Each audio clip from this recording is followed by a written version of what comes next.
السلام علیکم ورحمۃ اللہ وبرکاتہ۔ اے اللہ، اے ہمارے رب، تیرے ہی لیے ہر قسم کی تعریف ہے جس سے کہ آسمان بھر جائیں، زمین بھر جائے اور جو کچھ ان دونوں کے درمیان ہے وہ سب بھی، اور اس کے بعد ہر وہ چیز جسے تو چاہے کہ وہ بھر جائے، یعنی تیری تعریف سے بھر جائے۔ اے وہ ذات جو تعریف اور بزرگی کے لائق ہے، جو تو عطا فرمائے اسے کوئی روکنے والا نہیں، اور جو تو روک دے اسے کوئی دینے والا نہیں، اور کسی صاحب حیثیت کو اس کی حیثیت تیرے ہاں کوئی فائدہ نہیں دے سکتی۔ اللہ سبحانہ تعالیٰ کی حمد و ثنا کے ساتھ دعا کا آغاز کرنا چاہیے، اور اللہ سبحانہ تعالیٰ کی کتنی حمد کرے، اتنی حمد کہ جس کو نہ گنا جا سکتا ہو اور نہ شمار کیا جا سکتا ہو۔ اللہ سبحانہ تعالیٰ ہی حمد کا، ثنا کا، تسبیح کا، تعریف کا، ذکر کا، بزرگی اور عظمت کا مستحق ہے۔ اور ثنا کا مطلب ہوتا ہے خوبصورتی کے ساتھ کسی کی تعریف کرنا، مدح کرنا، کسی کو خوبصورتی کے ساتھ متصف کرنا، اس کے اچھے اوصاف بیان کرنا۔ اور مجد کہتے ہیں عظمت اور انتہا درجے کا شرف۔ تو اللہ سبحانہ تعالی جب کسی کو انعام دینے کا، کچھ عطیہ دینے کا ارادہ کر لیتا ہے تو اس کی مہربانی اور اس کے فضل اور اس کے رحمت کو کوئی روک نہیں سکتا، اور اگر وہ کسی سے اپنی نعمتیں روک لے تو پھر کوئی اور دے نہیں سکتا۔ ما یفتح اللہ للناس من رحمت فلا ممسک لها وما یمسک فلا مرسل له من بعدہ۔ اللہ جو رحمت لوگوں کے لیے کھول دے تو اسے کوئی بند کرنے والا نہیں، اور جس کو وہ بند کر دے تو اس کے بعد اسے کوئی بھیجنے والا نہیں۔ تو اس سے کیا پتہ چلتا ہے کہ ہر چیز کا مالک صرف ایک اکیلا اللہ ہی ہے، وہی سب کچھ کر سکتا ہے۔ لہٰذا اگر ہماری زندگی میں کوئی مشکل ہو، کوئی تکلیف ہو، کوئی پریشانی ہو تو ہمیں کس کی طرف رجوع کرنا چاہیے؟ سب سے پہلے کس کی یاد آنی چاہیے؟ سب سے پہلے کس کا ذکر کرنا چاہیے؟ ایک اللہ کا، کیونکہ سارے مسائل کا حل صرف اور صرف اسی کے پاس ہے۔ ہم عام طور پر دنیا میں جو ریسورسفل پرسنز ہوتے ہیں ان کی طرف رجوع کرتے ہیں۔ مثلاً اگر کسی کے پاس زیادہ دولت ہے، یا کسی کے پاس زیادہ علم ہے، یا کوئی نیکی یا تقوی ہے، تو ہم سمجھتے ہیں کہ یہ ہمارے مسائل حل کر دیں گے، حالانکہ ان میں سے کسی کے پاس کوئی بھی ایسی سخت نہیں کہ وہ کسی کے مسائل حل کر سکے۔ کسی کا ریسورسفل ہونا کسی کو فائدہ نہیں دے سکتا، بعض اوقات خود اس کو بھی فائدہ نہیں دیتا، بلکہ جب تک اللہ کی مرضی نہ ہو انسان اپنے ہی قوتوں سے بھی فائدہ نہیں اٹھا سکتا۔ آپ نے دیکھا ہوگا کتنے ہی ذہین لوگ ہوتے ہیں لیکن اپنی ذہانت کو ضائع کر دیتے ہیں، کتنے ہی علم والے ہوتے ہیں جو اپنے علم پر عمل نہیں کرتے، اپنے علم کو ضائع کر دیتے ہیں، کتنے ہی دولت مند ایسے ہوتے ہیں کہ جو اپنی بیماریوں کی وجہ سے، اپنی تکلیفوں کی وجہ سے اپنی دولت سے کوئی فائدہ نہیں اٹھا سکتے، نہ وہ مرضی کا کھا سکتے ہیں، نہ مرضی کا پہن سکتے ہیں، اور نہ مرضی سے کہیں جا سکتے ہیں، حالانکہ بے شمار دولت ان کے پاس ہوتی ہے لیکن وہ اس سے فائدہ نہیں اٹھا سکتے، کیونکہ جب تک اللہ کی مرضی نہ ہو، جب تک اللہ کی رضا نہ ہو، اللہ کی طرف سے اذن نہ ہو، کوئی کچھ بھی نہیں کر سکتا۔ آج ہم انشاءاللہ توحید پر رہنے اور شرک سے بچنے کی دعائیں سیکھیں گے، کیونکہ سب سے پہلا حق اللہ سبحانہ تعالیٰ کا حق ہے، اور سب سے پہلے جو چیز ہمیں آنی چاہیے، جو چیز ہمیں سیکھنی چاہیے وہ ہے توحید، اور اس کے لیے ہمیں دعائیں بھی کرنی چاہیے۔ ہم دیکھتے ہیں کہ ابراہیم علیہ السلام اور اسماعیل علیہ السلام دونوں نے جب کعبۃ اللہ کی تعمیر کر لی تو اس کے بعد جو دعا کی وہ کیا تھی؟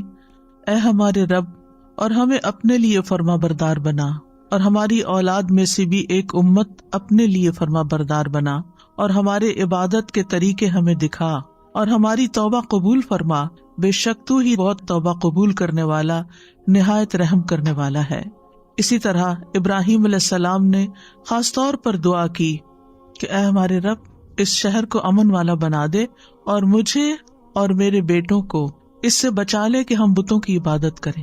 انہوں نے اس چیز کا دعویٰ نہیں کیا کہ میں نے یہ گھر اللہ کی عبادت کے لیے بنایا، شرک اور شرک والوں کو چھوڑ کر آیا ہوں اور یہاں یہ گھر آباد کیا ہے، اب تو ہم شرک سے محفوظ ہو گئے، اور اب میں بھی اور میری اولاد بھی اپنے بل بوتے پہ ہم اب شرک نہیں۔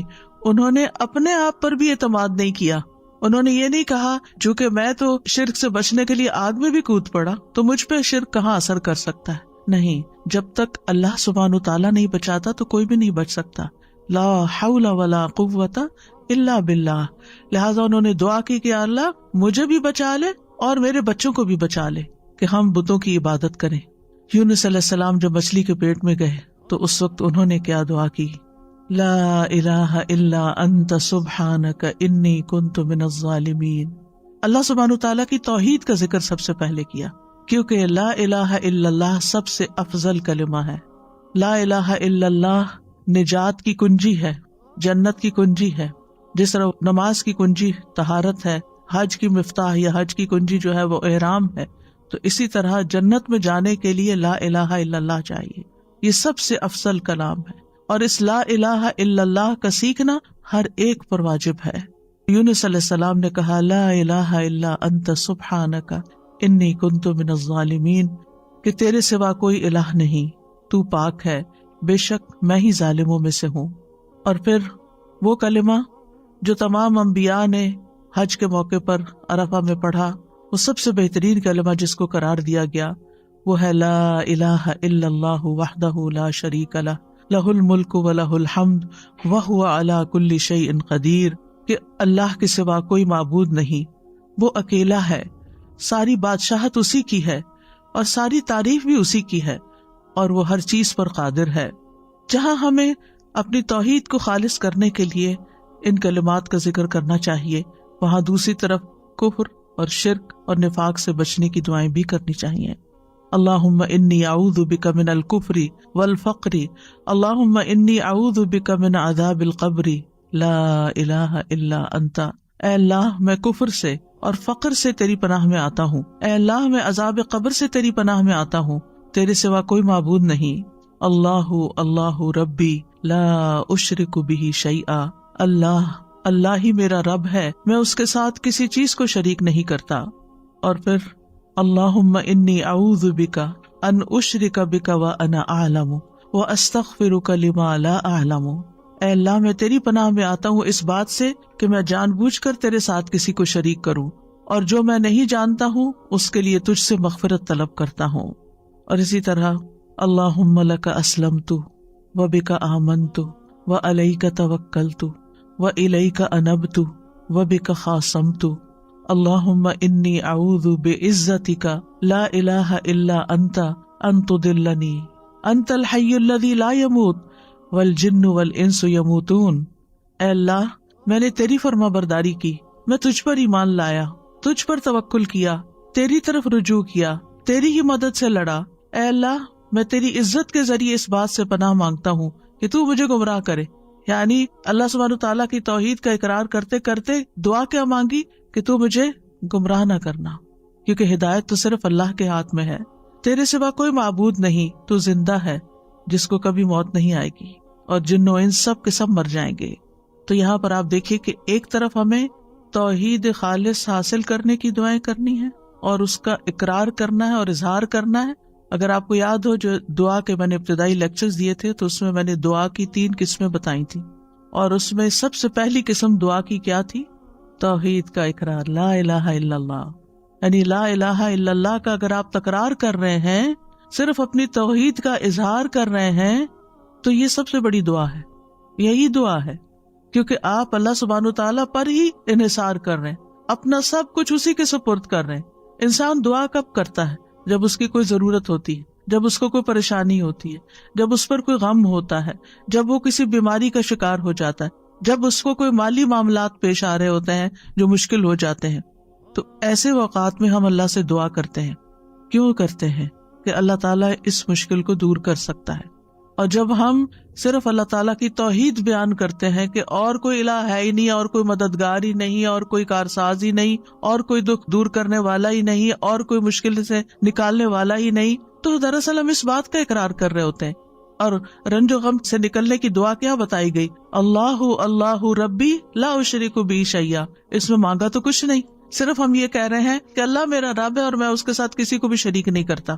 اپنی توحید کو خالص کر رہے ہیں، کیونکہ آپ اس بات کا زبان حال سے اقرار کر رہے ہیں کہ آپ کی یہ بے بسی، لاچارگی، تکلیف، پریشانی صرف ایک اللہ ہی دور کر سکتا ہے. اور جتنا جتنا زیادہ آپ اپنی توحید کو خالص کرتے چلے جاتے ہیں اتنا ہی آپ اللہ کو راضی کرتے چلے جاتے ہیں، کیونکہ اللہ سبحانہ تعالیٰ کو سب سے زیادہ جو چیز ناراض کرتی ہے وہ شرک ہے۔ شرک کیا ہے؟ ظلم عظیم ہے۔ اللہ سبحانہ تعالیٰ سب چیزیں معاف کر دے گا لیکن شرک کو معاف نہیں کرے گا۔ تو پھر جب ہم لا الہ الا اللہ لا الہ الا اللہ لا الہ الا اللہ پڑھتے چلے جاتے تو دراصل کس چیز کی نفی کر رہے ہوتے ہیں؟ شرک کی نفی کر رہے ہوتے ہیں، کیونکہ اس میں ایک طرف لا الہ ہے کہ کوئی بھی الہ نہیں، میرے نزدیک کوئی بھی بڑا نہیں تجھ سے، کوئی بھی معبود نہیں، کوئی بھی عبادت کے لائق نہیں، کوئی بھی حاجت روا نہیں، کوئی بھی مشکل کشا نہیں، الا اللہ، سوائے اللہ کے۔ ہر خیر کی کنجیاں اللہ ہی کے پاس ہیں، میں اسی کی طرف رجوع کرتا ہوں، اسی سے مدد طلب کرتا ہوں، وہی میرا اصل مددگار ہے۔ اور جتنا زیادہ دل کے ساتھ آپ اس کلمے کو پڑھیں گے اور پکاریں گے اور اپنی تکلیف میں آپ کچھ بھی نہیں کہتے سوائے اس کے کہ لا الہ الا اللہ لا الہ الا اللہ، بیمار ہیں، دکھی ہیں، اور اس کے کہنے میں آپ دیکھیں اگر آپ کا منہ نہیں کھلتا تھا تب بھی آپ کی زبان اس کلمے کو ادا کر سکتی، یعنی آپ کو اسے بولنے کے لیے نہ اپنے ہونٹ ہلانے پڑتے نہ اپنے حلق کو تکلیف دینی پڑ، کچھ بھی نہیں، لا الہ الا اللہ لا الہ الا اللہ۔ اور آپ دیکھیں اگر آپ پریشان ہو، دکھ میں ہو، غم میں ہو، مسائل میں گھرے ہوئے ہو اور آپ کو کچھ سمجھ نہ آ رہی ہو تو بس صرف اتنا پڑھنا شروع کر دیں، لا الہ الا اللہ، اور شرک سے بیزاری کا اظہار شروع کر دیں، تو آپ دیکھیں گے کہ جو ہی آپ اپنی توحید کو خالص کریں گے آپ کے مسائل حل ہونا شروع ہو جائیں گے، کیونکہ آپ نے اپنا پورا توکل، اپنا بھروسہ، اپنا اعتماد اللہ پہ ظاہر کر دیا، اپنے سارے معاملات اللہ کے سپرد کر دیے، وہ سیدھا کرنے والا ہے۔ ہم سمجھتے ہیں کہ ہم مسائل کو حل کر سکتے ہیں، ہم الجھے ہوئے دھاگے سلجھا سکتے ہیں، نہیں، صرف اللہ ہی کر سکتا ہے، اور اس کے لیے علم ہونا بھی ضروری ہے، اس پر ایمان اور اعتماد ہونا بھی ضروری ہے، اس پر یقین ہونا ضروری ہے، اور اس کا پھر زبان سے اظہار اور اقرار بھی ضروری ہے۔ تو توحید یہی ہے کہ انسان اپنی صرف زبان سے نہیں اپنے حال سے بھی صرف ایک اللہ کا اقرار کرے۔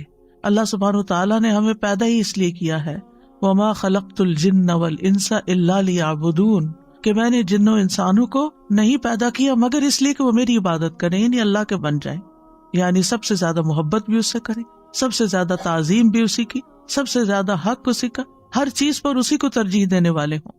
رسول اللہ صلی اللہ علیہ وسلم نے فرمایا ایمان کی 70 یا 60 سے اوپر کچھ شاخیں ہیں جن میں سب سے افضل لا الہ الا اللہ کہنا ہے، اور جب لا الہ الا اللہ انسان کہتا ہے تو ہر چیز کی نفی کر دیتا ہے، چاہے وہ انسان ہو، چاہے وہ جن ہو، چاہے وہ فرشتے ہوں، چاہے وہ حیوانات ہوں، چاہے وہ نباتات ہوں، چاہے وہ پہاڑ اور جمادات ہوں، کوئی بھی، سب کی نفی، ان میں سے کوئی ایک بھی معبود نہیں، کیونکہ جن قوموں نے شرک کیا انہوں نے کبھی انسانوں کو اپنا الہ بنا لیا، جیسے فرعون نے کہا تھا انا ربکم الاعلی، میں تمہارا سب سے بڑا رب ہوں، یہ تکبر کی انتہا ہے۔ تو لوگوں نے اس کو کیا مانا ہوا تھا، وہ کہتا ہے کیا تم میرے علاوہ کسی الہ کو جانتے ہو، میں ہی تمہارا الہ ہوں، تو لوگوں نے بھی اس کو الہ مان لیا۔ تو بہت سے جو قوموں نے شرک کیا انہوں نے انسانوں کو واقعی اپنا معبود بنا لیا، اور ان کے آگے وہ جھکے بھی۔ بدھا کو کیا سمجھتے ہیں لوگ، عیسیٰ علیہ السلام کو کیا بنا لیا، اللہ کے بیٹے کے علاوہ الہ بھی بنا دیا۔ تو نیک لوگوں کو لوگوں نے اپنا الہ بنا لیا۔ مسلمانوں کے اندر بھی آپ دیکھیں کہ کسی درجے میں بزرگوں کی، نیک لوگوں کی، تقوی والوں کی ایک خاص ایسی عقیدت ہوتی ہے جو انہیں نعوذ باللہ اللہ کے مقام یا اس کے برابر کر دیتی ہے، کہ یہی ہمارے سب کچھ ہے، یہی ہمیں سب کچھ دیں گے، انہی کی وجہ سے ہی سب کچھ ہے۔ یہی تو شرک ہے۔ اللہ سبحانہ تعالیٰ کو کسی کی ضرورت ہے؟ کسی کی بھی ضرورت نہیں ہے۔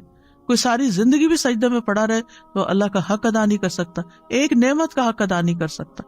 کہاں یہ کہ وہ یہ سمجھے کہ میں چھوٹی موٹی ٹوٹی پوٹی عبادت کر کے کچھ بن گیا ہوں اور اب لوگوں کے مسائل کا حل میرے ہاتھ میں ہے، کسی کے ہاتھ میں نہیں ہے۔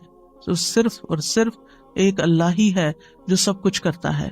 پھر آپ دیکھیں اہل عرب نے فرشتوں کو اللہ کے بیٹیاں بنا کے ان کی پوجا شروع کر دی تھی، ان کے بت بنا کے رکھ لیے تھے، اور وہ سمجھتے تھے کہ یہ ہماری مشکلات آسان کرتی ہیں اور یہ ہمارے فائدے کی ہیں۔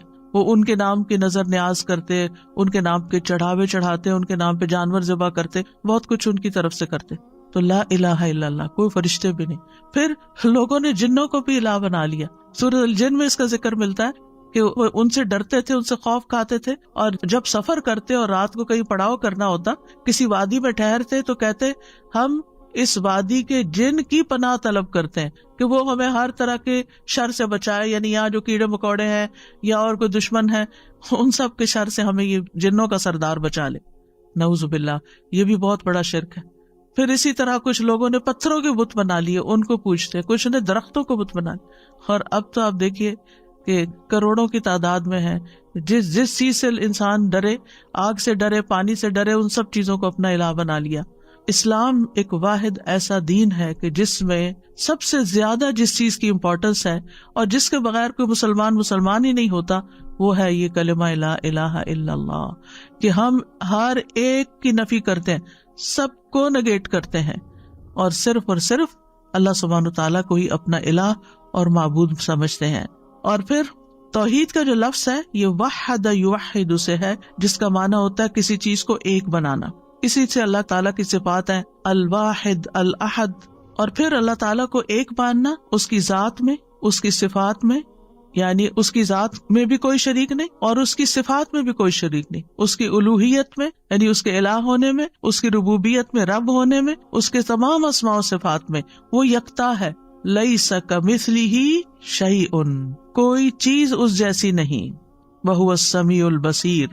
امام ابن قیم توحید کی تعریف یوں بیان کرتے ہیں، توحید صرف بندے کے اس اقرار کو نہیں کہتے کہ اللہ کے سوا کوئی خالق نہیں، اور یہ کہ اللہ ہر چیز کا رب اور اس کا بادشاہ ہے، جیسا کہ بتوں کی پرستش کرنے والے اس کا اقرار کرتے ہیں لیکن پھر بھی وہ مشرک ہیں. یعنی اللہ کو ایک ماننا اس معنی میں کہ وہی خالق ہے، وہی مالک اور رب ہے، بادشاہ ہے، لیکن ساتھ یہ دیویاں بھی ہیں، تو یہ بھی شرک ہو جاتا ہے. یعنی کچھ لوگ اللہ تعالیٰ کی کچھ صفات میں اس کو ایک مانتے ہیں اور باقی میں دوسروں کو بھی شریک کر دیتے ہیں. وہ کہتے ہیں، اور بڑی خوبصورت تعریف ہے یہ توحید کی اور ہمیں سمجھنی چاہیے اچھی طرح، کہ توحید اللہ کی محبت، اس کے سامنے جھک جانے، اس کے دروازے پر عاجزی اور انکساری کرنے، اس کی اطاعت میں کمال فرما برداری کرنے، اس کی عبادت میں کمال اخلاص اختیار کرنے، اور اپنے تمام اقوال اور افعال میں اس کے بلند چہرے اور رضا کا ارادہ کرنے پر مشتمل ہے. اسی کے لیے روک لینے، اسی کے لیے عطا کرنے، اسی کے لیے محبت کرنے اور اسی کے لیے نفرت کرنے پر مشتمل ہے. یہ ہے توحید. یعنی توحید میں صرف اتنا کافی نہیں کہ ہم کہیں کہ ہم پتھروں کے بتوں کو یا انسان اور جنات اور ان کو نہیں مانتے، بلکہ اس کے ساتھ ساتھ یعنی محبت بھی سب سے بڑھ کر اللہ سے، والذین آمنوا اشد حبا للہ. سجدہ بھی صرف اسی کے لیے، کسی اور کے لیے نہیں، کسی اور کے آگے نہیں جھکنا. عاجزی اور انکساری کی انتہا صرف اسی کے لیے. اطاعت میں کمال فرما برداری اسی کی. عبادت میں اخلاص اسی کے لیے. اور پھر ہم جو باتیں کریں، اقوال افعال، ہمارے جو بھی کام ہے، صرف اللہ کو راضی اور خوش کرنے کے لیے کریں. اس کا مقصد یہ نہ ہو کہ لوگ ہم سے خوش ہو جائیں، لوگ ہم سے راضی ہو جائیں تاکہ وہ ہمیں کچھ فائدے پہنچا سکے. یعنی لوگوں کی خوشامد کرنا، لوگوں کی تعریف اس لیے کرنا تاکہ ان سے ہمیں کچھ بینیفٹس مل جائیں. نہیں، جب کسی کو یہ پتا چلتا ہے کہ کوئی اس کی تعریف کسی مقصد کے لیے کر رہا ہے تو کیسا لگتا ہے. یعنی آپ اپنے آپ کو رکھ کے دیکھیں، اگر آپ کو یہ پتا چلے کہ سامنے والا کسی مقصد مطلب کے لیے میری تعریف کر رہا ہے تو آپ کو وہ تعریف کیسے لگے گی؟ گھن آئے گی، بہت بری لگے گی، بیزار ہوں گے آپ اس سے. اس لیے ہمارے دین نے ہمیں اس سے بھی روکا ہے کہ لوگوں کی تعریف یا لوگوں کے ساتھ خیر خواہی یا اچھا اخلاق، ایون جو اسمائل کرنا ہے، یہ سب چیزیں بھی اللہ کے لیے کرو. اس لیے نہیں کرو کہ آپ کو ان سے کوئی فائدہ مل جائے. یعنی وہ بہت سے طریقے بتائے ہوئے ہوتے ہیں کہ آپ یہ اور یہ کام کریں تو پھر آپ کو لوگوں کی محبت حاصل ہو جائے گی. محبت تو اللہ ڈالتا ہے دلوں میں. آپ 100 چیزیں کر لیں، نہیں محبت کسی کی لے سکتے. آپ محبت خرید نہیں سکتے. آپ جتنی چاہے کسی کی خدمت کر لیں، جتنی چاہیں کسی کی چاکری کر لیں، لیکن آپ اس کی محبت نہیں لے سکتے جب تک کہ اللہ آپ کے لیے اس کے دل میں محبت نہ ڈالے. ان الذین آمنوا وعملوا الصالحات سیجعل لهم الرحمن ودا. جو اللہ کی طرف رجوع کر لیتے ہیں نا، اللہ کے بن جاتے ہیں، ایمان لے آتے ہیں، نیک عمل کرنے لگتے ہیں، ضرور رحمان لوگوں کے دلوں میں ان کی محبت پیدا کر دے گا. آپ اللہ کے بن جائیں، مخلوق آپ سے محبت خود ہی کرنے لگے گی. بندوں سے محبت کسی مطلب مقصد کے لیے نہ کریں. آپ دیکھیں کہ بعض بچے والدین کی کوئی رسپیکٹ نہیں کرتے، لیکن انہیں جب والدین سے کچھ چاہیے ہوتا ہے تو پھر وہ ان کی کچھ تعریف وغیرہ کر دیتے ہیں. مطلبی محبت، خود غرضی کی محبت، دنیاوی فائدے حاصل کرنے کی محبت نہیں. ہمیں اگر کسی سے محبت بھی کرنا ہے تو صرف اللہ کے لیے، اللہ کو راضی کرنے کے لیے، اللہ سے اجر پانے کے لیے، کیونکہ اس کا بھی اجر ہے. جب ہم اچھے اخلاق سے کسی سے پیش آتے ہیں، ہم کسی کی مدد کرتے ہیں، ہم کسی کی خدمت کرتے ہیں، ہم کسی کے کام آتے ہیں، اور اگر ہم اپنے دل میں یہ دہراتے ہیں یہ میں صرف اللہ کے لیے ہے، اس کا اجر میں اللہ سے چاہتا ہوں، اس کا بدلہ میں اللہ سے چاہتا ہوں، تو آپ دیکھیں گے کہ سامنے والا شکریہ کہے یا نہ کہے، آپ کو دعا دے یا نہ دے، آپ کی تعریف کرے یا نہ کرے، آپ کو بدلہ دے یا نہ دے، نہ آپ کا دل ٹوٹے گا، نہ آپ کا اطمینان اور چین خراب ہوگا، کچھ بھی نہیں ہوگا آپ کو. آپ کتنے مضبوط انسان بن جائیں گے، کیونکہ آپ نے اس کے لیے تو کیا ہی نہیں. آپ نے جس کے لیے کیا اس نے دیکھ لیا، اور اس پر آپ کا پکا یقین ہے کہ اس نے تو بدلہ دینا ہی دینا نا، کیونکہ وہ کسی کا احسان نہیں رکھتا.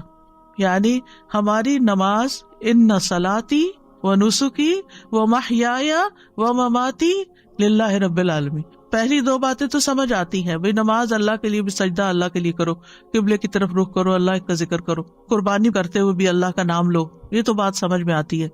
لیکن محیای و مماتی، میری زندگی اور موت اللہ کے لیے. جی، پیدائش سے لے کر موت تک کے جتنے بھی کام کر رہے ہو نا، وہ بھی اللہ کے لیے، وہ بھی اللہ کو خوش کرنے کے لیے. بندوں کے پیچھے بھاگنا چھوڑ دو، اللہ کو خوش کرو، اللہ کو راضی کرو، یہی توحید ہے. اور جب اللہ کو راضی کرو گے نا، اللہ سبحانہ وتعالیٰ دفاع بھی کرے گا تمہاری مدد کرے گا. تو تم سوچ بھی نہیں سکتے کہ کس کس تدبیر سے وہ تمہیں فائدہ پہنچائے گا، کہاں کہاں سے. یعنی بعض اوقات ہم کسی چیز کے ضرورت مند ہوتے ہیں، ویسے کوئی بیماری آ گئی ہے، کوئی مصیبت اور تکلیف آ گئی ہے، ہم اس کے لیے دعائیں کر رہے ہوتے ہیں، پھر ہمیں شفا ہو جاتی ہے، ہم سوچتے ہیں یہ ہم نے دعائیں کی تھی نا، وہ میری دعا قبول ہو گئی، پھر اپنے کو کریڈٹ دے رہے ہوتے ہیں، میری دعا سے، آپ کی دعا سے یہ ہوا. یہ کتنا عام جملہ ہے، آپ کی دعا سے یہ فلاں کام ہو گیا. آپ کو کس نے بتایا کہ اس نے واقعی اتنی اچھی دعا کی، اور واقعی دعا کی بھی ہے یا نہیں کی؟ یہ ہم نے ایک تکیہ کلام بنا لیا، آپ کی دعاؤں سے یہ سب کچھ ہو گیا. اگلے کو پتہ بھی نہیں ہوتا کون سی دعائیں، اللہ کی رحمت سے. اور یہ ہو سکتا ہے کہ آپ کی دعا، میری دعا، اس کی دعا، اس کی دعا، اس سے کچھ ہوا ہو، کہ ہمارے پاس کوئی گارنٹی نہیں، ہمارے پاس کوئی یقینی علم نہیں ہے، ہمیں کہاں سے پتا چلا. بات یہ ہے کہ آپ دعا کی بات کریں، آپ کو نہیں معلوم، ہو سکتا ہے آپ نے کسی ایسے وقت میں کسی شدید بھوکے کو کھانا کھلایا ہو، اور آپ کھلا کے بھول چکے ہوں، اور اللہ نے آپ کی وہ نیکی لکھ لی، اور اس وقت جب آپ شدید تکلیف میں تھے تو اس نیکی کا بدلہ آج آپ کو یوں ملا کہ آپ صحت مند ہو گئے. اللہ تعالیٰ جس طریقے سے مدد کرتا ہے بندوں کی، وہ آپ اپنی طرف سے خانوں میں مت بانٹے، اللہ نے یہ کر دیا، اللہ تعالیٰ یہ کر. اللہ کے بارے میں وہ باتیں کیوں کہتے ہو جن کا تمہیں علم ہی نہیں؟ یعنی یہ شرک سے بھی بڑی برائی ہے. وَأَن تَقُولُوا عَلَى اللَّهِ مَا لَا تَعْلَمُونَ، کہ تم اللہ کے بارے میں وہ باتیں کرو جن کا تمہیں علم ہی نہیں، تم جانتے بھی نہیں، اپنے پاس سے ہی اللہ کے ذمے لگا رہے ہو چیز. اللہ تعالیٰ سے حسن ظن رکھنا چاہیے، لیکن ہماری ساری زندگی میں توحید ہونی چاہیے. یعنی ہم چاہے نماز پڑھیں، چاہے روزہ رکھیں، اللہ تعالیٰ اسی لیے تو اس کی جزا خود دے گا کہ روزہ اللہ کے لیے ہوتا ہے، یعنی صرف اللہ ہی جانتا ہے کہ ہم نے روزہ رکھا یا نہیں، تو وہی اس کی جزا دے گا. اسی طرح وَأَتِمُّ الْحَجَّ وَالْعُمْرَةَ لِلَّهِ، حج اور عمرہ بھی صرف اللہ کے لیے کرو، اور باقی محیایا و مماتی میں سب کچھ کور ہو جاتا ہے. بندوں کی خدمت، بندوں کے ساتھ حسن سلوک، ان کے برے رویے کے باوجود ان کے ساتھ احسان کا معاملہ کرنا، یہ آپ ایسے تھوڑی کر سکتے. کتنے ہی لوگ ہیں جو کسی کو معاف نہیں کر سکتے. اللہ اکبر، ایسے سنگ دل ہوتے ہیں. ٹھیک ہے، لوگوں کی بڑی بڑی زیادتیاں ہوتی ہیں، لیکن اسوہ حسنہ کیا کہتا ہے؟ نبی صلی اللہ علیہ وسلم کی سنت کیا کہتی ہے؟ اگر وہ لوگوں کو معاف نہ کرتے تو کیا ایسے دین پھیلتا؟ انہوں نے معاف کیا، کس کے لیے؟ اللہ کے. صبر کیا، کس کے لیے؟ وَلِرَبِّكَ فَاصْبِرْ. جب ہم کہتے ہیں نا صبر نہیں ہوتا، نہیں، اگر آپ اللہ کی خاطر کریں گے تو وہ صبر بھی ہو جائے گا، اللہ کی خاطر کریں گے تو شکر بھی ہو جائے گا، اللہ کی خاطر کریں گے ہر بڑے سے بڑا، مشکل سے مشکل کام اللہ کے لیے آپ کر سکتے ہیں، کیونکہ آپ کہتے ہیں میں اللہ کے لیے کر رہا ہوں. ہم بندوں کے سامنے سٹبن ہو جاتے ہیں، ضدی ہو جاتے ہیں، ان کے ساتھ مقابلے پہ اتر آتے ہیں کیونکہ انہوں نے ہمارے ساتھ یہ کیا تو ہم ان کو ایسے مزہ چکھائیں گے، یہ ساری چیزیں. لیکن اللہ سبحانہ وتعالیٰ کے ساتھ ہمارا معاملہ عاجزی اور انکساری کا، ہم اللہ کی خاطر ٹوٹ سکتے ہیں. اللہ کی خاطر اگر ہماری کوئی عزت نہیں کرتا تو ہم اس کو برداشت کر سکتے ہیں، کیونکہ عزت تو ساری اللہ کے لیے ہے. تو عزو من تشاء و تذل من تشاء، تو جسے چاہتا ہے عزت دیتا ہے، تو جسے چاہتا ہے ذلت دیتا ہے. بیدک الخیر انک علی کل شیء قدیر. تو اس لیے چھوٹے سے چھوٹا کام، کسی سے سلام کرنا، ہاتھ ملانا، اسمائل کرنا، گلے لگانا، کسی کی کو مدد کرنا، خدمت کرنا، کسی کے کام آنا، کسی کو کوئی مشورہ دینا، کسی کا غم بانٹ لینا، کسی وحشت زدہ دل کو انس فراہم کرنا، کسی کے سوال کا جواب دے دینا، کسی کو کوئی مشورہ دے کے اس کی مدد کر دینا، کسی کی کوئی مالی مدد کر دینا، کسی کو کھلا دینا، پلا دینا، کچھ بھی ہو صرف اللہ کے لیے. محیایا و مماتی، شروع سے لے کے آخر صرف اللہ کے لیے. انما نطعمکم لوجہ اللہ لا نرید منکم جزاء ولا شکورا. ہمیں آپ سے بدلہ بھی نہیں چاہیے اس کے عوض، اور شکریہ بھی نہیں چاہیے. بات ہی ختم ہو گئی، کتنے جھنجٹ ختم ہو گئے. کیونکہ ہم اسی ششو پنج میں پڑے رہتے ہیں، فلاں نے ہمارے ساتھ یہ احسان کیا تو اب ہمیں کیا کر. لوگ احسان کو بھی ایک بوجھ لے کے بیٹھ جاتے ہیں، اور زندگی میں لوگوں کو ہی پلیز کرتے کرتے زندگی بیت جاتی ہے. اگر ہر شخص کے اندر یہ توحید آ جائے، یہ اخلاص آ جائے کہ جو کرنا ہے اللہ کے لیے کرنا ہے، اور اس کا صلہ اور اس کا بدلہ اور اس کا اجر اللہ سے توقع رکھنی ہے، تو آپ جب اللہ کے لیے سب کچھ کریں گے تو آپ کے نیک اعمال میں تیزی آ جائے گی، کیونکہ آپ بہت سارے بوجھ سے نکل جائیں گے. اللہ تعالیٰ سے کنیکشن ہو جائے گا، آپ کو پرواہ نہیں رہے گی لوگوں کی کہ لوگ آپ سے خوش ہیں یا ناراض ہیں. آپ نہیں ناراض کریں گے ان کو، لیکن اگر آپ کے احسان کے باوجود وہ ماننے کو ہی نہیں تیار، معاملہ اللہ پہ چھوڑ دینا. اچھا، بعض وقت یہ ہوتا ہے ہم سمجھتے ہیں اس کا معاملہ میرے ساتھ ہے، یہ میری وجہ سے ایسے ہو رہا ہے، میری کوئی غلطی ہے تو اس کا موڈ آف ہے، یا یہ میری وجہ سے یہ سب خرابی کر رہا ہے. آپ کو نہیں پتا اللہ نے اس کو کسی اور طرح سزا دی ہوئی ہے کہ وہ اپنے ٹارچر سے نہیں نکل پاتا، کہ کسی کو معاف نہیں کر سکتا یا نارمل انسان کی طرح زندگی نہیں بسر کر سکتا. وہ پتہ نہیں اپنے کس گناہ میں پکڑا ہوا ہے، اور آپ سارا کچھ اپنے اوپر لیے جا رہے ہیں. آپ کیوں اپنے اوپر لے رہے ہیں سارا بوجھ؟ آپ اللہ کی طرف رجوع کریں، اللہ کی طرف منہ پھیر لیں، اس کی طرف توجہ کر لیں، اور لوگوں کو سمجھانے کے بعد ان کے حال پر چھوڑ دیں. وہ جانے اور ان کا رب جانے وہ کیا کرتے ہیں اور کیا نہیں. آپ رسپانسیبل نہیں. اگر آپ نے کسی کا دل نہیں دکھایا، آپ نے کسی کے ساتھ ظلم اور زیادتی نہیں کی، آپ نے اپنے فرائض پورے کر دیے، آپ نے اپنی ذمہ داریاں نبھا دی، پھر اس کے بعد کوئی اس کو ایکنالج کرتا ہے یا نہیں، ایکسپٹ کرتا ہے یا نہیں، اس کی پرواہ نہیں ہونی چاہیے. اس سے اوپر اٹھ جانا چاہیے. جتنا اس سے باہر نکلیں گے نا، اتنی توحید خالص ہوگی. توحید جو ہے یہ غموں سے نجات دلانے والی ہے، مشکلات سے بچانے والی ہے. تو توحید کا مطلب یہ نہیں کہ اللہ کو صرف خالق و مالک سمجھ کر بس چھوڑ دیا جائے، وہ خالق ہے وہ مالک نہیں. زندگی کے ہر لمحے میں اللہ کے ساتھ تعلق، ہر چیز اللہ کے لیے، ساری فرما برداری اسی کی، ہر قول ہر فعل اس کی رضا کی خاطر، اسی کے لیے روک لینا، کیونکہ بعض اوقات روکنا بھی پڑتا ہے کسی چیز کو، اور اسی کے لیے دینا کسی کو، اسی کے لیے محبت اور اسی کے لیے نفرت. توحید کے جو کچھ اور نام رکھے گئے ہیں نا، کتابوں میں ملتے ہیں، اس لیے ان کی تھوڑی سی وضاحت کر دیتی ہوں کہ ذرا مشکل ٹرمز ہوتی ہیں تو مطلب کیا ہے ان کا. ایک ہوتی ہے توحید الوہیت. الوہیت کا لفظ الہ سے نکلا ہے. اس کا مطلب یہ ہوتا ہے کہ اللہ کی ایسی عبادت کی جائے جس میں محبت اور تعظیم ہو. ولہ کا مطلب ہوتا ہے یعنی کسی سے محبت کرنا نا، تو محبت اور تعظیم کے ساتھ عبادت کی جائے. اس کا نام توحید عبودیت بھی رکھا گیا ہے کہ وہ انسان ان چیزوں کو ادا کر کے اللہ کی عبادت کرتا ہے جس کا اللہ نے حکم دیا ہے، اور ان چیزوں سے بچنے کے ساتھ اللہ کی عبادت کرتا ہے جن سے اللہ نے منع کیا ہے. اسی طرح توحید طلب، توحید ارادہ بھی اس کا نام رکھا گیا ہے. توحید قصد، قصد کا مطلب ہوتا ہے ارادہ، کیونکہ بندہ صرف اللہ سبحانہ تعالیٰ کے چہرے کو ہی چاہتا ہے، اسی کا قصد کرتا ہے، دین کو اللہ کے لیے خالص کرتے ہوئے اس کی عبادت کرتا ہے. تو ایک ہے توحید الوہیت، دوسری ہے توحید ربوبیت. یہ ماننا کہ اللہ ہی خالق مالک مدبر ہے، رازق ہے، زندہ کرنے والا ہے، موت دینے والا ہے، یہ سارے معنی اس میں آ جاتے ہیں.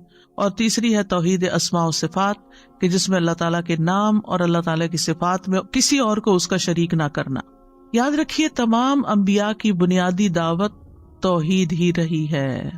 سورۃ الاعراف کو اگر پڑھیں تو اس میں آپ دیکھیں نوح علیہ السلام کا ذکر آتا ہے، حضرت ہود کا ذکر آتا ہے، حضرت صالح کا ذکر آتا ہے، حضرت شعیب کا ذکر آتا ہے. سب کا ذکر کرنے کے بعد ایک ہی عبارت آتی ہے، فقال یا قوم اعبدوا اللہ ما لکم من الہ غیرہ، یا قوم اعبدوا اللہ ما لکم من الہ غیرہ، یا قوم اعبدوا اللہ ما لکم من الہ غیرہ، یا قوم اعبدوا اللہ ما لکم من الہ غیرہ. ہر پیغمبر نے آ کے ایک ہی جملہ دہرایا کہ لوگو اللہ کی عبادت کرو جس کے سوا تمہارا کوئی الہ نہیں. تمہارا کوئی معبود نہیں. نبی صلی اللہ علیہ وسلم نے اپنی تبلیغ کا آغاز کس سے کیا تھا؟ لا الہ الا اللہ سے کیا تھا. یا ایھا الناس قولوا لا الہ الا اللہ تفلحوا، اے لوگو لا الہ الا اللہ کہو فلاح پا جاؤ گے. لا الہ الا اللہ دراصل انسان کو ہر چیز کی غلامی سے، سلیوری سے نجات دلا کے صرف اللہ کا بناتا ہے. یعنی جب آپ بندوں سے خوف کھاتے رہتے ہیں نا تو آپ بندوں کے غلام ہوتے ہیں. جب آپ کسی بندے سے اتنی محبت کرتے ہیں جیسے اللہ سے کرنی چاہیے تو آپ اس کے غلام بن جاتے ہیں. اس کی خوشی میں آپ کی خوشی ہے، اس کی ناراضگی میں آپ کی ناراضگی ہے. یہ غلامی نہیں تو اور کیا ہے؟ تو توحید جو ہے یہ انسان کو غلامی سے نجات دیتی ہے، لوگوں کے بوجھ اور لوگوں کی جو آپ کے اوپر دباؤ ہے اس سے نجات دیتی ہے آپ کو. کیونکہ کوئی آپ کو ڈراتا ہے کہ اگر آپ نے یہ کیا آپ کو گھر سے نکال دیں گے. کوئی آپ کو ڈراتا ہے اگر آپ نے یہ کیا تو جاب سے نکال دیں گے. کوئی ڈراتا ہے کہ اگر آپ نے یہ کیا تو آپ کا سودا یہ پڑا کا پڑا رہ جائے گا، ہم خریدیں گے ہی نہیں. مختلف طرح کی دھمکیاں. جب انسان یہ سمجھتا ہے میرا رازق تو اللہ ہے. ہم نے دیکھا ہوگا کہ بعض خواتین ایسی ہوتی ہیں کہ جو ایک ٹاکسک ریلیشن شپ میں ہوتی، صبح شام کا ٹارچر ہوتا ہے ان کی زندگی میں. ایک تو نارمل ریلیشن شپ ہوتا ہے نا، ایک دن اچھا گزرا، دوسرے دن تھوڑا کام خراب ہو گیا، ایک دن خوش ہے ایک دن ناخوش. یہ دن اور رات تو ہر ازدواجی زندگی میں آتے ہیں. یہ ہو ہی نہیں سکتا کہ آپ ہر روز خوش ہی ہو، اور یہ بھی نہیں ہوتا کہ ہر وقت پریشانی ہو. لیکن کچھ ریلیشن شپ ایسے ہو جاتے ہیں کہ جن میں خوشی نام کی کوئی چیز ہی نہیں ہوتی. اچھا، اس ریلیشن شپ سے چھٹکارا کیوں نہیں حاصل کرتے؟ کہ پھر کہاں جائیں گے؟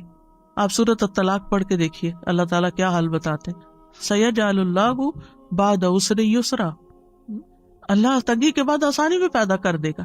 لیکن کیوں اپنے آپ کو قتل کرتے ہو؟ کیوں اپنے آپ کو یعنی مصیبت میں ڈالا ہوا ہے؟ تو بہت سی چیزیں ایسی ہوتی ہیں ہماری زندگی میں جن میں ہم صرف اس ڈر سے کہ اگر یہاں سے میری جاب گئی تو بس میں گیا، اتنی اچھی جاب شاید مجھے کہیں نہ ملے، اس لیے میں نماز پڑھنے کی بھی اجازت نہیں مانگتا، جمعہ بھی نہیں پڑھتا کیونکہ یہ بہت میری پسند کی جاب ہے.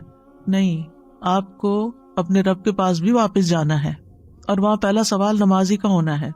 تو اس لیے آپ کو وہ بھی سوچ کے رکھنا ہے رازق کون ہے.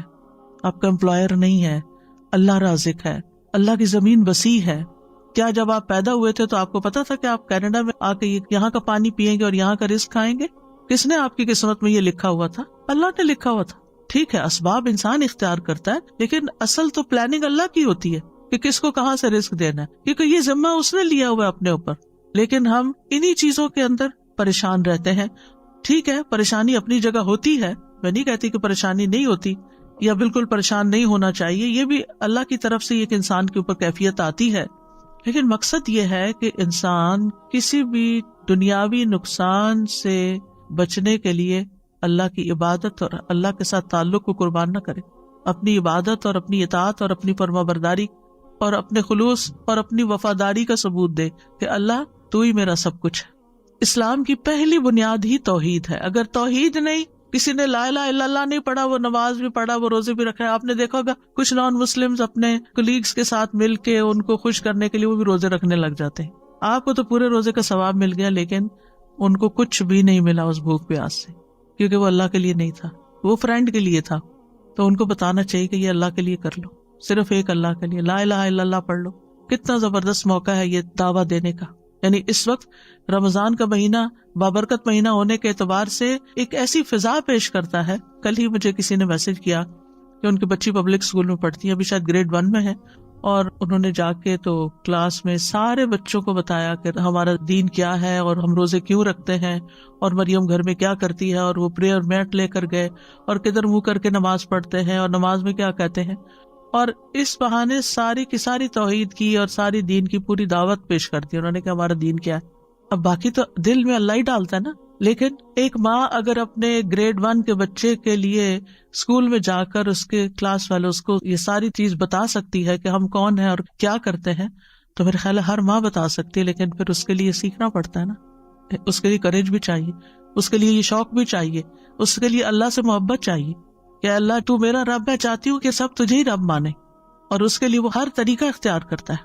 تو کیا ہمارا فرض نہیں بنتا کہ ہم اس مہینے میں جس میں سب کو پتا ہے کہ مسلم اس وقت فاسٹ کر رہے ہیں، اس میں ان کو بتائے کہ یہ فاسٹنگ کیا ہے اور یہ کیوں کرتے ہیں اور یہ کہاں سے شروع ہوئی اور اس سے حاصل کیا ہوتا ہے. کیونکہ عام طور پر فاسٹنگ آپ دیکھیں نیٹ پہ جائیں، آپ کو فاسٹنگ کے بہت فائدے ملیں گے، اور سبھی کسی نہ کسی طرح کی فاسٹنگ کرتے ہیں، لیکن وہ اسلامی فاسٹ سے بالکل الگ۔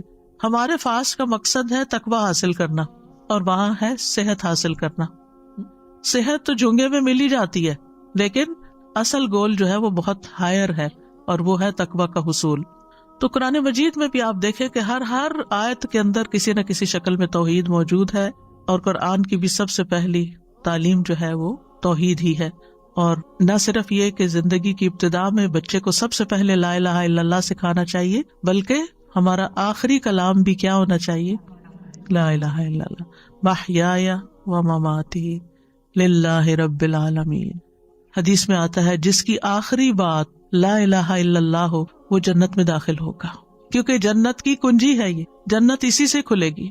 اور اگر سارے کام کوئی کرتا ہے لیکن لا الہ الا اللہ نہیں پڑھتا تو اس کے کوئی بھی عمل قبول نہیں۔ اب اس توحید کے کچھ تقاضے ہیں۔ وہ تقاضے کیا ہیں؟ سب سے پہلے یہ کہ اللہ کو پہچانے کہ وہ ہے کون جس کو ہم اپنا معبود بنائے ہوئے۔ سورۃ محمد میں آتا ہے فَعْلَمْ أَنَّهُ لَا إِلَٰهَ إِلَّا اللَّهُ، بس تم جان لو کہ اللہ کے سوا کوئی الہ نہیں، یعنی جان لو، علم حاصل کرو۔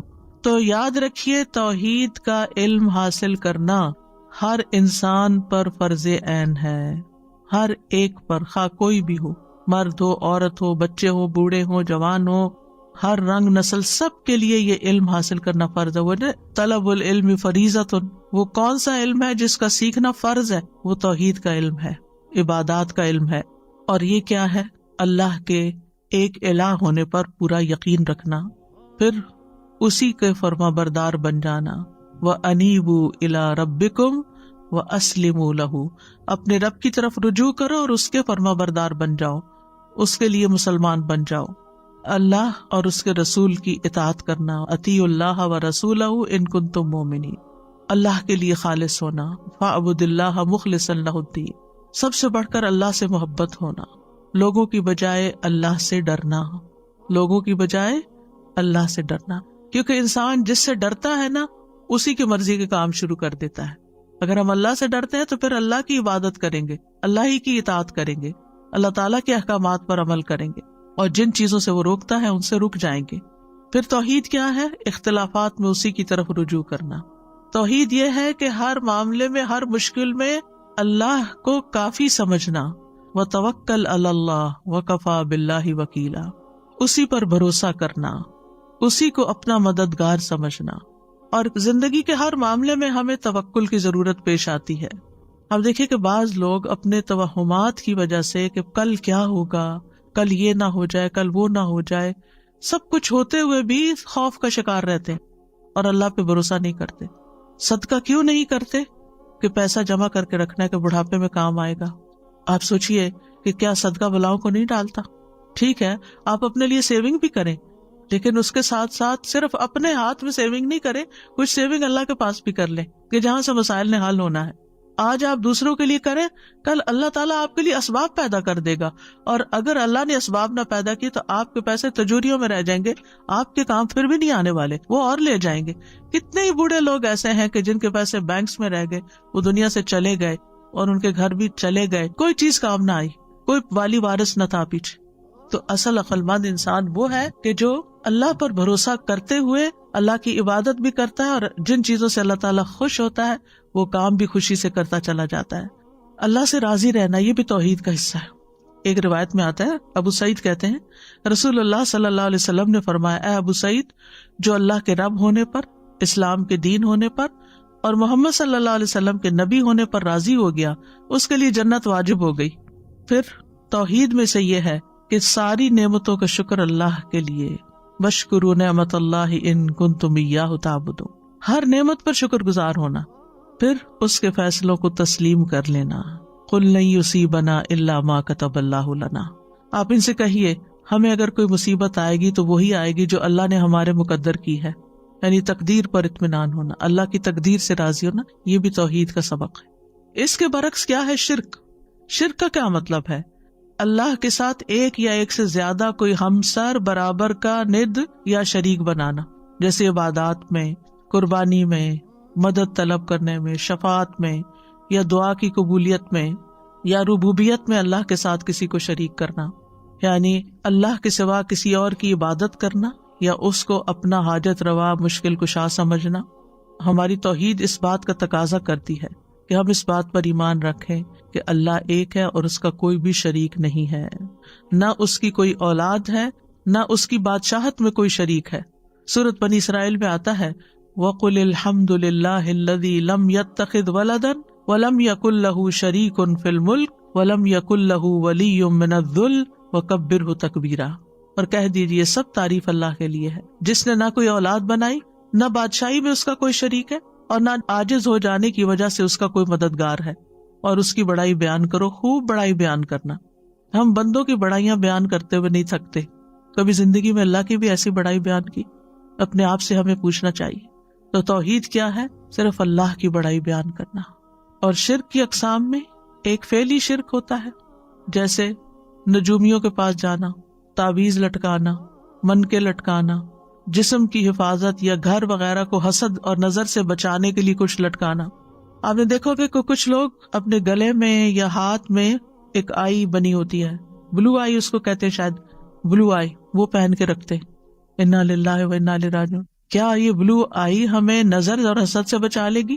ہرگز نہیں. یہ عقیدہ رکھنا شرک ہے. کئی لوگ گھر میں بھی شاید لٹکاتے ہیں، مجھے علم نہیں، کچھ یاد ایسے پڑتا ہے کہ گھر میں لٹکاتے ہیں. اور اس کے علاوہ بھی کچھ چیزیں لٹکاتے ہیں کہ جس سے یہ سمجھتے ہیں کہ اس کے لٹکنے سے نظر نہیں لگے گی، حسد نہیں ہوگا.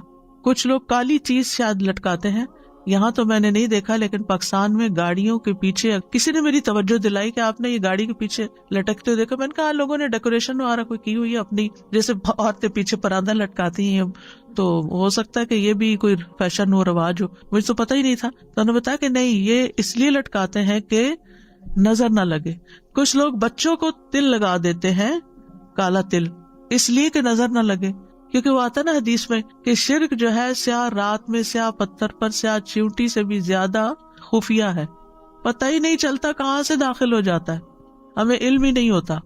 آپ سوچئے کہ وہ تل کہاں سے بچائے گا، کتنی حماقت کی بات. لیکن میرا خیال ہے اتنی اکثریت میں یہ چیز ہے. میں نے بہت دفعہ اپنے آس پاس بھی یہ چیز دیکھی اور میں سمجھتی تھی کہ خوبصورتی کے لیے لگاتے. منکے پہنتے ہیں، ہاتھوں میں کڑے پہنتے ہیں، دھاگے لٹکاتے ہیں، انگوٹھیاں کچھ ایسی پہنتے ہیں کہ جن کے بارے میں یہ تصور ہوتا ہے کہ سلیمانی انگوٹھی ہے شاید، بازو پہ کچھ باندھتے ہیں. تو یہ ساری چیزیں کیا ہیں؟ یہ من گھڑت عقیدے، خود سے ہی گڑھ لیا ہم نے، توہمات ہیں، سپرسٹیشنز ہیں، ان کی کوئی حقیقت نہیں ہے، اور اس کے پیچھے ہم اپنا دین ایمان خراب کر رہے ہیں. تو ہمیں یہ جاننے اور سیکھنے کی ضرورت ہے کہ یہ شرکیہ افعال ہیں. پھر لوگ شادی بیاہ کا مسئلہ ہو تو نجومیوں کے پاس چلے جاتے ہیں، بابا جی کے پاس چلے جاتے ہیں کہ آپ بتائیں کہ یہ رشتہ کامیاب ہوگا یا نہیں. اللہ نے آپ کو نہیں عقل دی کہ آپ خود بھی سوچیں کہ آپ کے بچے کا مزاج کیا ہے، دوسرے کا کیا ہے، کچھ کمپیٹیبلٹی ہے یا نہیں ہے. اور سب سے بڑی بنیاد تو دین ہی ہے. پھر اسی طرح کچھ لوگ اپنی حاجتیں اور مقصد پورا کرنے کے لیے قبروں پہ جاتے ہیں، قبروں پہ ہاتھ پھیرتے ہیں، ان کا طواف کرتے ہیں، ان کو چومتے ہیں جا کے وہ در و دیوار کو، کچھ وہاں جا کے سجدہ بھی کر دیتے ہیں. یہ بھی شرک ہے. پھر اسی طرح کچھ قولی شرک ہوتے ہیں، یعنی کہ زبان سے شرکیہ الفاظ، یعنی غیر اللہ کی قسم کھانا، تمہارے سر کی قسم، تمہارے باپ کی قسم، کعبہ کی قسم، زندگی کی قسم، تمہارے والدین کی قسم. یہ بھی شرکیہ الفاظ ہیں. اللہ کے سوا کسی اور کی قسم نہیں کھائی جا سکتی. کعبہ کی بجائے رب الکعبہ کہیں. قرآن کی قسم اگر اس کو مخلوق سمجھ کے مان رہے ہیں. پھر اسی طرح یہ ہے کہ اگر یہ تعظیم کا عقیدہ رکھتا ہو انسان کہ یہ ساری چیزیں جو ہیں ان کی بہت عظمت ہے، یہ بہت سیکرڈ ہے، ان کو سیکرڈ سمجھے، یہ شرک اکبر بن جاتا ہے. یعنی یہ من کے اور یہ ساری چیزیں سیکرڈ نہیں ہے. پھر اسی طرح یہ کہنا کہ اگر اللہ اور فلاں نہ ہوتا تو یہ کام نہ ہوتا. اللہ اور فلاں، اللہ کے ساتھ اور کو ملا دیا، شرک ہو گیا. آپ نے اللہ کے ساتھ اور کو شریک کر لی، اور کہاں سے آ گیا؟ آپ یوں کہہ سکتے ہیں کہ سارا فضل اللہ کا ہے، اللہ نے وسیلہ بنایا، اللہ نے آپ کو وسیلہ بنا دیا. طاقت اللہ کی ہے، اس نے سبب، کیونکہ سبب اختیار کرنا شرک نہیں ہے، تو اللہ نے کسی کو سبب بنا دیا. اسی طرح جو اللہ چاہے اور آپ چاہیں، نو وے، شرک ہے. جو اللہ چاہے، ما شاء اللہ کان. یہ تھوڑی کہتے ہیں ما شاء اللہ و ما شئت وہ ہو جائے گا، نہیں، جو اللہ چاہے گا بس وہ ہوگا. تو اس طرح اللہ سبحانہ وتعالی اور غیر اللہ کے درمیان برابری کرنا جائز نہیں. پھر اسی طرح ریاکاری، دکھاوے کے کام کرنا، لوگوں کو خوش کرنے کے لیے لمبے لمبے سجدے کرنا، لوگوں کو خوش کرنے کے لیے حج عمرے کرنا کہ ان کے سامنے میں بہت نیک پاک کہلواؤں. پھر اسی طرح نحوست پکڑنا، کسی انسان کو منحوس سمجھنا، پرندوں سے نحوست پکڑنا، بلی سے نحوست پکڑنا. الطیرہ تو شرک، کوئی چیز منحوس نہیں ہے. نحوست انسان کے اپنے گلے میں لٹکی ہوئی اپنے گناہوں کی نحوست ہوتی ہے. نفع نقصان صرف اور صرف اللہ ہی کے ہاتھ میں ہے. پھر اسی طرح توحید کے اپوزٹ کفر بھی ہے، یعنی توحید کا انکار کر دینا. چاہے آپ اللہ کا انکار کر دیں یا اللہ سبحانہ تعالیٰ نے جن چیزوں پر ایمان لانے کو کہا ہے، کیونکہ کفر عدم ایمان کو کہتے ہیں. ایمان کا نہ ہونا کفر ہے. میں نہیں مانتا اللہ کو. آج آپ دیکھیں کہ خود مسلمانوں کے اندر کتنے ہی ایسے لوگ پیدا ہو گئے ہیں، یا بچوں میں سے یا پھر ماحول کے اثر سے، کہ نو مور بلیف، یہ کفر ہے. یعنی کسی کو بھی نہ ماننا، اللہ کو بھی نہ ماننا اور کسی کو بھی نہ، جیسے ایتھیسٹ ہوتے ہیں. تو ایمان کی ضد کفر ہے، تقوی کی ضد بھی کفر ہے. وسیق الذین کفروا الی جہنم زمرا وسیق الذین اتقوا الی الجنۃ زمرا. اسی طرح شکر گزاری کا اپوزٹ بھی کفر ہے، اور وہ ناشکری کے معنوں میں ہے. احسان کی ضد بھی کفر ہے، نیک عمل کی ضد بھی کفر ہے. یعنی اس کا 5واں میننگ ہے، یعنی کئی معنی ہیں کفر کے. اور کفر کی 2 بڑی اقسام ہیں، ایک کفر اکبر ہے اور ایک کفر اصغر ہے. بڑا کفر اور چھوٹا کفر. کفر اکبر وہ ہے جو انسان کو ملت سے خارج کر دیتا ہے، وہ مسلم امہ سے ہی نہیں رہتا. اور کفر اصغر وہ ہے جو انسان کو ملت سے خارج نہیں کرتا. کفر اکبر میں انکار اور جھٹلانا آتا ہے، حق سے روگردانی، نفاق یعنی اوپر سے اسلام کا اظہار اور اندر سے انکار، شکوک و شبہات کہ پتہ نہیں اللہ ہے بھی کہ نہیں اور ہم ایسے ہی مان رہے ہیں، پتہ نہیں مرنے کے بعد کوئی جنت دوزخ ہے بھی یا نہیں. یہ شکوک و شبہات ہوتے ہیں، یہ بھی کفر کی طرف لے جاتے ہیں. اور دوسری قسم کا کفر کفر اصغر کہلاتا ہے، جو عملی کفر ہوتا ہے، یعنی زبان سے کہہ دینا لیکن عمل میں کوئی ایسی چیز نہ رکھنا، اللہ کے احکام نہ ماننا، نماز کا انکار، روزے کا انکار، حج کا انکار، ان سب چیزوں کا انکار. تو یاد رکھیے کہ جو لوگ اللہ کی توحید کا اقرار کرتے ہیں ان کے لیے خوشخبریاں ہیں، اور اگر قرآن کھول کر دیکھیں جو اس کا انکار کرتے ہیں ان کے لیے وعیدیں ہیں. جو لوگ توحید اختیار کرتے ہیں اللہ تعالیٰ ان کا مددگار ہو جاتا ہے، اللہ ان کو سیدھے رستے کی طرف ہدایت دیتا ہے. وَإِنَّ اللَّهَ لَهَادِ الَّذِينَ آمَنُوا إِلَىٰ صِرَاطٍ مُسْتَقِيمٍ. انہیں روشنی مل جاتی ہے. اللہ ولی الذین آمنوا یخرجہم من الظلمات الی النور. حیات طیبہ ملتی ہے، پاکیزہ زندگی. من عمل صالحا من ذکر او انثی وہو مؤمن فلنحیینہ حیاتا طیبہ. جو شخص بھی نیک عمل کرے گا، خواہ مرد ہو یا عورت، بشرطے کہ مومن ہو، تو ہم اسے پاکیزہ زندگی بسر کرائیں گے. دنیا اور آخرت میں سامان زندگی ملنے کی بشارت ہے. دنیا اور آخرت میں ثابت قدمی نصیب ہوتی ہے. یثبت اللہ الذین آمنوا بالقول الثابت فی الحیات الدنیا وفی الآخرہ. دنیا اور آخرت میں مکمل امن ملتا ہے. الذین آمنوا ولم یلبسوا ایمانہم بظلم اولئک لہم الامن وہم مہتدون. جو لوگ ایمان لائے اور انہوں نے اپنے ایمان کو بڑے ظلم کے ساتھ نہیں ملایا، یعنی شرک کے ساتھ، یہی لوگ ہیں جن کے لیے امن ہے اور یہی ہدایت پانے والے ہیں. امام ابن قیم کہتے ہیں جس قدر بندے کے دل میں توحید مضبوط ہوتی ہے اتنا ہی اس کا ایمان قوی ہوتا ہے اور اس کا اللہ پر اطمینان، توکل اور یقین بڑھ جاتا ہے. قل هو اللہ احد اگرچہ حروف کم ہیں لیکن یہ ثلث قرآن کے برابر ہے، 1/3 آف قرآن کے برابر ہے، کیونکہ اس میں اللہ کی توحید کا بیان ہے. تو اس سے یہ پتہ چلتا ہے کہ توحید والی آیات باقی آیات سے افضل ہیں. اعمال کی قبولیت کا دار و مدار بھی توحید پر ہے، اور ایسے لوگوں کے لیے اللہ کی مدد اور نصرت کا وعدہ ہے. دل اور روح کی پاکیزگی بھی توحید سے ہے. توحید ہی کی بنا پر، لا الہ الا اللہ کی بنا پر نبی صلی اللہ علیہ وسلم کی شفاعت ملے گی، گناہوں کی بخشش ہوگی. کبیرہ گناہوں کے باوجود بخشش ہو جائے گی. کبیرہ گناہ کیا ہے؟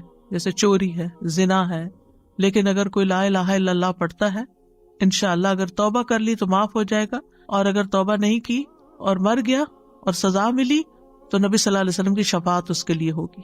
اسی طرح اگر کسی نے شراب نوشی کر لی یا کوئی اور ایسا کام، لیکن توحید پر ہے انسان، لا الہ الا اللہ پڑھتا ہے تو آگ سے نکل آئے گا، اور جنت میں داخلہ تو ہے ہی توحید پر مبنی. پھر شرک کرنے والوں کے لیے وعیدیں ہیں. شرک ظلم عظیم ہے، سب سے بڑا گناہ ہے، اللہ کے نزدیک سب سے زیادہ ناپسندیدہ عمل ہے، ناقابل معافی گناہ ہے. شرک کرنے والوں کے سارے نیک اعمال ضائع ہو جائیں گے. مسند احمد میں آتا ہے جب اللہ عز و جل اولین و آخرین کو اس دن جمع فرمائے گا جس میں کوئی شک و شبہ نہیں، تو ایک منادی آواز لگائے گا، کیا جو شخص کسی عمل میں جو اس نے اللہ تبارک و تعالیٰ کے لیے کیا کسی کو بھی شریک ٹھہراتا ہے، اسے چاہیے کہ اس کا ثواب بھی اللہ سبحانہ و تعالیٰ کے علاوہ کسی اور سے طلب کرے جس کے لیے وہ کیا تھا۔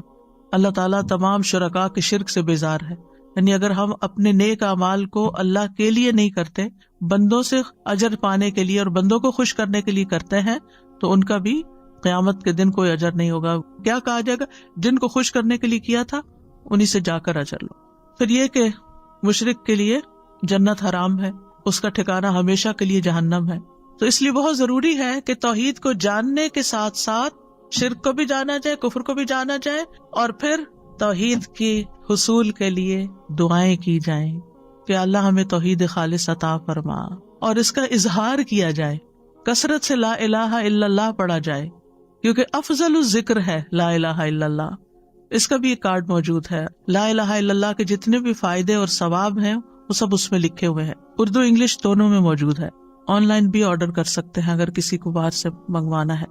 پھر آپ دیکھیے کہ لا الہ الا انت سبحانک انی کنت من الظالمین، یہ کلمہ توحید تھا جس کی وجہ سے اللہ تعالیٰ نے حضرت یونس علیہ السلام کو مچھلی کے پیٹ سے نکال دیا اور ان کی توبہ قبول کر لی، اور جو بھی یہ دعا پڑھے اللہ تعالیٰ اس کو بھی غم سے نکالے گا۔ پھر لا الہ الا اللہ وحدہ لا شریک لہ لہ الملک و لہ الحمد وہو علی کل شیء قدیر۔ اس دعا کے بارے میں آتا ہے جو شخص دن میں 100 بار یہ کلمہ پڑھے گا اس کے نامہ اعمال میں 100 نیکیاں لکھی جائیں گی، 100 برائیاں اس سے مٹا دی جائیں گی۔ اس روز دن بھر یہ دعا شیطان سے اس کی حفاظت کرتی رہے گی یہاں تک کہ شام ہو جائے، اور کوئی شخص اس سے بہتر عمل لے کر نہ آئے گا مگر جو اس سے بھی زیادہ یہ کلمہ پڑھ لے، یعنی اس دن کا نامہ اعمال جو ہے سب سے آگے ہوگا، سب سے زیادہ وزنی ہوگا جس نے یہ 100 دفعہ دن میں پڑھا ہوگا۔ اس میں آپ دیکھیے لا الہ الا اللہ وحدہ، اللہ تعالیٰ کی ذات کی توحید کی تاکید ہے، لا شریک لہ اس کے افعال اور صفات میں توحید ہے، لہ الملک اس کی بادشاہت ہے، اور یہاں بادشاہت کو مقدم کیا گیا، اس کے بعد ولہ الحمد اسی کے لیے تعریف، کیونکہ اس کی بادشاہت کی وجہ سے ہم اس کی تعریف کرتے ہیں کہ اصل بادشاہ وہی ہے، وہو علی کل شیء قدیر، تاکہ پڑھنے والے کو یہ یقین ہو جائے کہ اللہ تعالیٰ سارے کام بنا سکتا ہے۔ تو یہ اپنی ذات میں ایک مکمل دعا ہے، ایک طرف اللہ تعالیٰ کی توحید کا اظہار جو اللہ تعالیٰ کو پسند ہے، اور شرک سے انکار، اور پھر اللہ تعالیٰ ہی کی تعریف اور اللہ ہی کی بادشاہت، اور اس کے بعد یا اللہ تو سب کچھ کر سکتا ہے، وَهُوَ عَلَى كُلِّ شَيْءٍ قَدِيرٌ۔ مختصر سی دعا ہے لیکن اللہ تعالیٰ کے نزدیک پسندیدہ کلمہ ہے۔ سوتے وقت اس دعا کو پڑھنا چاہیے۔ اگر آپ سوتے وقت کے اذکار، ایک کتاب بھی ہے اور ایپ بھی ہے، اگر اس وقت روز پڑھیں تو حدیث میں آتا ہے جس نے اپنے بستر کی طرف آتے ہوئے یہ کہا لا الہ الا اللہ وحدہ لا شریک لہ لہ الملک و لہ الحمد وہو علی کل شیء قدیر لا حول ولا قوۃ الا باللہ العلی العظیم سبحان اللہ والحمد للہ ولا الہ الا اللہ واللہ اکبر، اس کے لیے اس کے گناہ یا اس کی خطائیں بخش دی جائیں گی اگرچہ وہ سمندر کی جھاگ کے برابر کیوں نہ ہو۔ دن بھر انسان بے شمار جانے انجانے میں بہت کچھ غلط کرتا رہتا ہے، تو ان سب چیزوں کی معافی بھی ہو جائے گی رات کو سوتے وقت۔ پھر رات کو اگر آنکھ کھل جائے تو پھر اس وقت تھوڑے سے تبدیلی کے ساتھ الحمدللہ و سبحان اللہ ولا الہ الا اللہ واللہ اکبر ولا حول ولا قوۃ الا باللہ پڑھ کر اللہم اغفر لی پڑھے۔ شروع میں وہی لا الہ الا اللہ وحدہ ہوگا، اگر یہ پڑھ کے انسان دعا کرے تو دعا قبول ہو جاتی ہے۔ پھر صبح شام 10 مرتبہ یہ کلمہ پڑھنے کے لیے کہا گیا۔ آپ دیکھیں کتنی دفعہ توحید کا اقرار ہو جائے گا۔ حدیث میں آتا ہے کہ صبح شام جس نے فجر کی نماز کے بعد 10 مرتبہ یہ کلمہ پڑھا، اللہ عز و جل اس کے لیے 10 نیکیاں لکھے گا، 10 برائیاں معاف کر دے گا، اس کے 10 درجے بلند کرے گا، اور ان کلمات کا ثواب اسماعیل علیہ السلام کی اولاد میں سے 2 غلام آزاد کرنے کے برابر ہوگا۔ 10 منٹ بھی نہیں لگتے، بہت تھوڑا ٹائم لگتا ہے، 10 دفعہ پڑھا جاتا ہے۔ اور اگر شام کو بھی اسی طرح پڑھے گا تو یہی اجر و ثواب ملے گا، یعنی مغرب کی نماز کے بعد پڑھ لیں۔ مغرب کی نماز کے بعد جو پڑھنے والا ہے اس میں تھوڑے سے الفاظ کا فرق ہے، لا الہ الا اللہ وحدہ لا شریک لہ لہ الملک و لہ الحمد یحیی و یمیت وہو علی کل شیء قدیر۔ حدیث میں آتا ہے جو شخص مغرب کے بعد 10 مرتبہ اس کو پڑھے گا، اللہ تعالیٰ اس کی حفاظت کے لیے اسلحہ بردار فرشتے مقرر کر دیں گے جو صبح تک اس کی شیطان سے حفاظت کریں گے۔ کتنی خوبصورت دعا ہے۔ پھر اسی طرح بازار میں داخل ہوتے وقت اگر کوئی پڑھتا ہے لا الہ الا اللہ وحدہ لا شریک لہ لہ الملک و لہ الحمد یحیی و یمیت وہو حی لا یموت بیدہ الخیر وہو علی کل شیء قدیر تو اللہ تعالیٰ اس کے لیے 10 لاکھ نیکیاں لکھتا ہے، 10 لاکھ گناہ معاف کرتا ہے اور اس کے لیے جنت میں گھر تعمیر کرتا ہے۔ کیا وجہ کہ بازار میں اس کو پڑھنے کا اتنا کیوں ثواب ہے؟ کیونکہ بازار میں اور رونقیں بہت ہوتی ہیں، اللہ کا ذکر بھول جاتا ہے، جو وہاں بھی اللہ کو یاد رکھے تو اس کے لیے پھر بہت بڑا اجر و ثواب ہے۔ عرفہ کے دن نبی صلی اللہ علیہ وسلم نے فرمایا بہترین دعا وہ ہے جو عرفات کے دن مانگی جائے، بہترین دعا وہ ہے جو عرفات کے دن مانگی جائے، اور میرا اور پچھلے تمام انبیاء کا بہترین قول یہ ہے، لا الہ الا اللہ وحدہ لا شریک لہ لہ الملک ولہ الحمد وہو علی کل شیء قدیر۔ اسی طرح یہ کلمہ اللہم انی اسألک بانی اشہد انک انت اللہ لا الہ الا انت الاحد الصمد الذی لم یلد ولم یولد ولم یکن لہ کفوا احد۔ اس کلمے کو پڑھنے کے بعد بھی یا اس دعا کو پڑھنے کے بعد بھی جو دعا کی جاتی ہے وہ دعا قبول ہو جاتی ہے۔ تو اللہ تعالیٰ سے دعا ہے کہ اللہ سبحانہ وتعالی ہمیں ایمان کی محبت عطا کرے۔ اللہم حبب الینا الایمان وزینہ فی قلوبنا وکرہ الینا الکفر والفسوق والعصیان واجعلنا من الراشدین۔ اللہم توفنا مسلمین واحینا مسلمین والحقنا بالصالحین غیر خزایا ولا مفتونین۔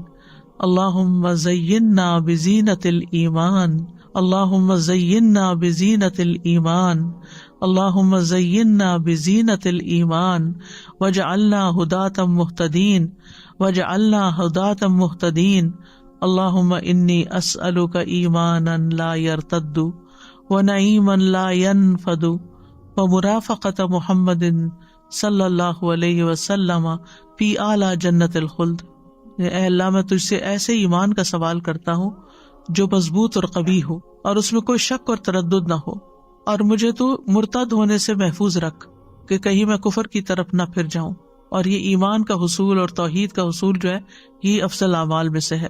اللہم انی اعوذ بک من الکفر والفقر، واللہم انی اعوذ بک من عذاب القبر، لا الہ الا انت، اللہ اللہ ربی لا اشرک بہ شیئا، اللہ اللہ ربی لا اشرک بہ شیئا، اللہ اللہ ربی لا اشرک بہ شیئا۔ چھوٹی سی دعا ہے، یاد کرنے میں کوئی مشکل نہیں۔ اگر آپ کسی بھی غم، کسی بھی تکلیف، کسی بھی پریشانی کا شکار ہیں تو سارے کام چھوڑ کے بیٹھ جائیے اور توجہ کے ساتھ یہ دعا پڑھنا شروع کر دیں۔ اللہ سبحانہ وتعالی مشکل آسان کر دے گا، شرط ہے توجہ کے ساتھ پڑھنا۔ اللہم انی اعوذ بک من ان اشرک بک وانا اعلم واستغفرک لما لا اعلم۔ اے اللہ میں تیری پناہ چاہتا ہوں اس بات سے کہ میں جان بوجھ کر تیرے ساتھ کسی کو شریک کروں، اور جو میں نہیں جانتا ہوں اس کے لیے تجھ سے مغفرت کا طالب ہوں، یعنی جو شرک میں نے بھولے میں کر لیا یا اللہ تو اس کو معاف کر دے، کیونکہ شرک کا گناہ جو ہے معافی مانگے بغیر معاف نہیں ہوتا۔ اللہم لک اسلمت وبک آمنت وعلیک توکلت والیک انبت وبک خاصمت۔ اللہم انی اعوذ بعزتک لا الہ الا انت ان تضلنی، انت الحی الذی لا یموت والجن والانس یموتون۔ اے اللہ میں تجھ پر اسلام لایا، تجھ پر ایمان لایا، تجھ پر توکل کیا، تیری طرف رجوع کیا، تیری ہی مدد سے لڑا۔ اے اللہ میں تیری عزت کے ذریعے اس بات سے پناہ مانگتا ہوں کہ تو مجھے گمراہ کر دے، تیرے سوا کوئی معبود نہیں، تو زندہ ہے جسے موت نہیں، اور جن و انس سب کے سب مر جائیں گے۔